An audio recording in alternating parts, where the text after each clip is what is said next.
Fala galera, aqui é o Paulo Aragão falando, sejam todos bem-vindos ao Giro Bitcoin, seu podcast diário que vai te informar no menor tempo possível sobre as últimas notícias que agitaram o mercado cripto mundial. Para começar o episódio de hoje, quarta-feira, dia 30 de julho de 2025, cada unidade do Bitcoin está custando ali aproximadamente 117.700 dólares americanos, com uma queda de 0,5% nas últimas 24 horas. Queda essa que tem sido vista pelas principais criptomoedas do mercado. O Ether, segundo maior criptoativo, está com uma queda na ordem de 1% ao longo do último dia, com cada unidade nesse momento em 3.770 dólares. A gente tem visto algumas quedas um pouco mais intensas, como o caso da Cardano, por exemplo, 10º maior criptoativo do mercado, caindo na ordem de 3,5%, mas também a gente tem visto algumas criptomoedas conseguindo se segurar um pouquinho melhor. De qualquer forma, a gente está vendo que o próprio Bitcoin está oscilando já faz alguns dias ali entre 116 e 118 mil. Agora está nessa faixa de 117 mil, mas não me surpreenderia se até o final da gravação desse podcast, desse episódio, por exemplo, o Bitcoin já tivesse recuperado os 118 mil. A gente está vendo essa oscilação, mas essa oscilação dentro de uma faixa bem estreita, o que é uma boa notícia para a cripto.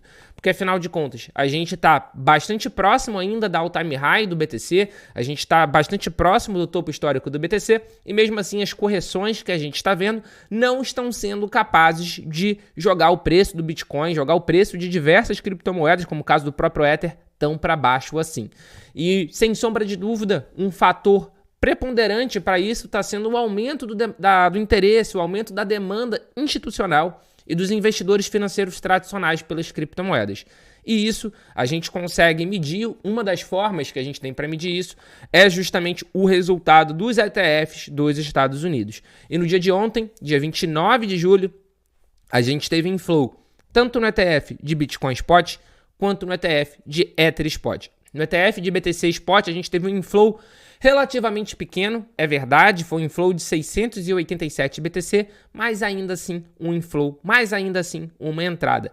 Pode parecer pouco, pode parecer pequeno, porque afinal de contas a gente já teve dias extremamente mais fortes, mas se a gente colocar em métricas, a gente parar para comparar que diariamente são minerados 450 novos de Bitcoin, a gente vê que apenas o produto ETF de Bitcoin Spot do mercado americano absorveu mais do que toda a produção de Bitcoin diária.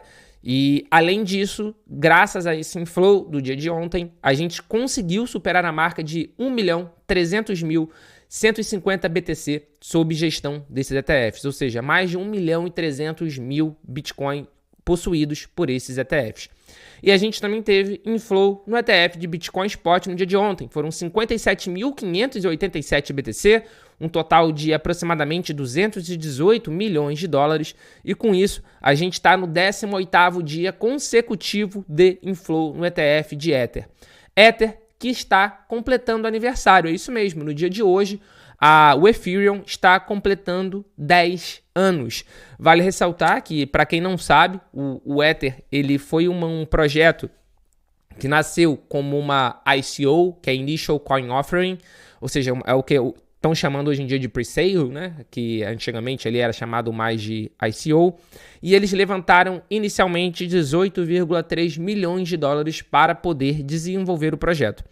Ele teve uma versão inicial do white paper dele lá em 2013, mas o projeto ele só foi oficialmente lançado em 2015.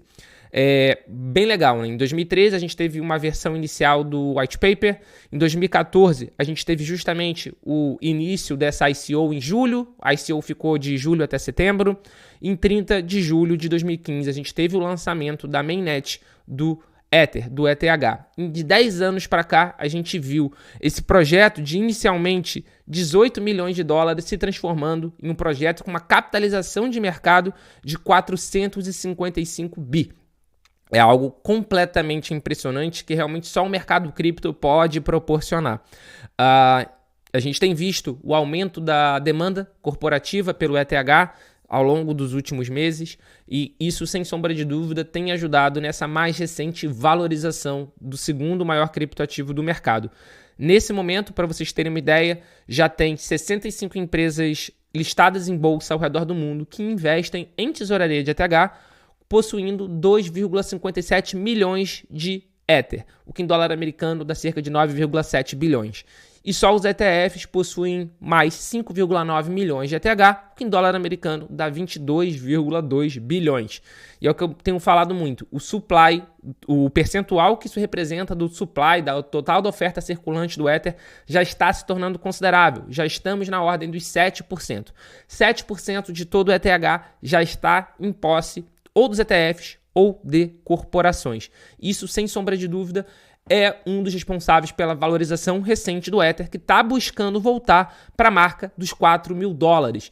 Faz bastante tempo que o Ether não atinge essa marca, e se romper essa marca, eu vou ficar bastante otimista para ter uma renovação de all-time high em um futuro curto e em um futuro médio. A gente viu isso acontecendo no Bitcoin, esse aumento da demanda institucional, e a gente viu aonde o Bitcoin está agora. E sem sombra de dúvida, esse movimento está sim se repetindo no ETH. Mas falando do interesse institucional pelo Bitcoin, a gente viu ao longo das últimas 2 semanas a Strategy, que é a maior detentora corporativa de BTC, diminuindo a velocidade de compra de Bitcoin. Eles estavam anunciando praticamente todas as semanas a aquisição de novos BTC. Isso não tinha acontecido ao longo da última semana. A gente estava já quase que sentindo falta. Já fazia mais de 7 dias que isso acontecia.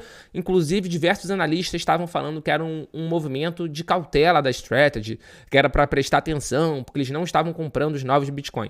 O que eles estavam fazendo, na verdade, era pisando no acelerador. Eles anunciaram no dia de ontem à noite, a aquisição de mais de 20 mil BTC de uma única vez. Foram 21.021 BTC.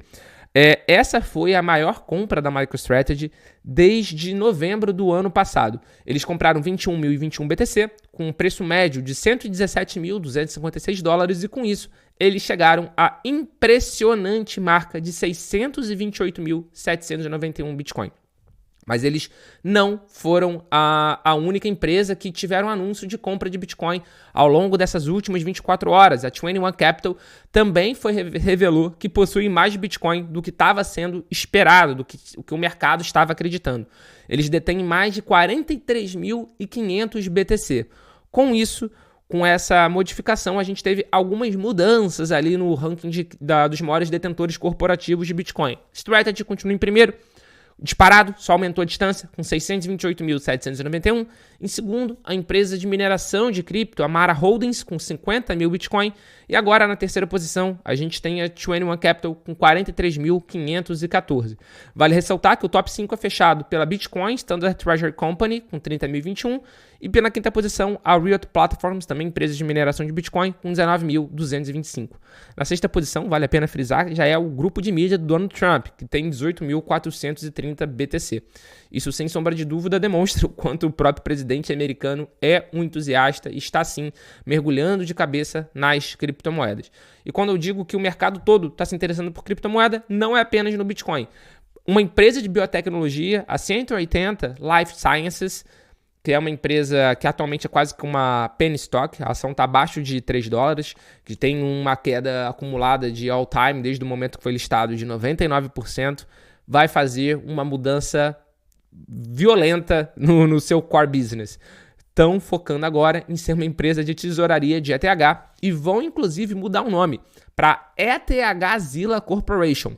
Vão emitir até $150 milhões em títulos de dívida e planejam investir 100% disso em ETH. A gente tem visto ações de baixo valor migrando para serem empresas de tesouraria em cripto.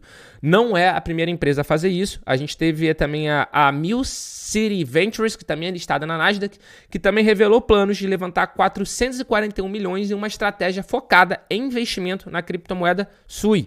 A gente também teve agora uma empresa que mudou o nome para Tron Inc., em parceria com Justin Sun, justamente para virar também uma empresa de tesouraria de TRX.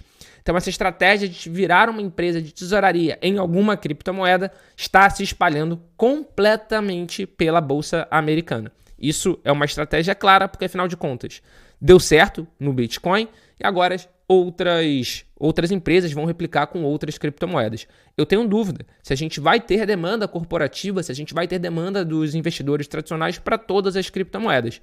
Mas BTC, ETH, Solana, até BNB, eu acredito, até Tron também, eu acredito que a gente tem essa demanda. Mas agora, se alguma empresa começar a investir em tesouraria de uma top 50, por exemplo, aí eu já começo a ter dúvida. Mas, de qualquer forma, isso já é um excelente teste de mercado para ver se futuros ETFs teriam tração ou não.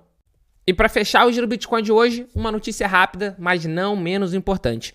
O banco JP Morgan, cujo CEO é conhecido por ser um crítico, conhecido por ser um cético do Bitcoin e das criptomoedas, está fechando uma parceria com a Coinbase para acelerar a adoção de cripto. Dentre os benefícios dessa parceria, digamos assim, a gente vai ter a possibilidade de usar o cartão do JP Morgan para comprar cripto na Coinbase, a possibilidade de você pegar os seus pontos de fidelidade do cartão por USDC através da Coinbase e também uma possibilidade de você linkar diretamente a sua conta bancária na Coinbase. Isso é muito importante, porque afinal de contas, como eu falei, o CEO do banco, que é um dos maiores bancos do mundo, é conhecido por ser um cético das criptomoedas e a gente está vendo ele não conseguindo mais fugir da realidade. A bigorna da realidade chegou até para o JP Morgan. Se a opinião pessoal dele, no final das contas, não interessa. O que interessa é o que os clientes desejam, o que interessa é o que os usuários querem. E o Bitcoin não é mais um ativo que dá para ignorar, o Ether não é mais um ativo que dá para ignorar, as stablecoins não são mais uma classe de ativo que dá para ignorar. A bigorna da realidade chegou, inclusive para o JP Morgan. E para fechar o Giro Bitcoin de hoje, eu quero falar para vocês uma frase que a gente circula bastante na comunidade de cripto e que acaba se aplicando também bastante ao JP Morgan, que é que todo mundo vai comprar Bitcoin, mas cada um vai pagar o preço que merece. Esse foi o Giro Bitcoin de hoje. Muito obrigado pela sua companhia. Você já sabe, a parte chata do episódio, mas chegou até aqui, deixa o seu like, se inscreve no canal, passa a seguir o podcast, dá 5 estrelinhas pra gente, porque isso ajuda muito a continuidade do nosso trabalho. Muito obrigado novamente pelo seu apoio e a gente já tem um encontro marcado aqui no nosso episódio de amanhã. Valeu!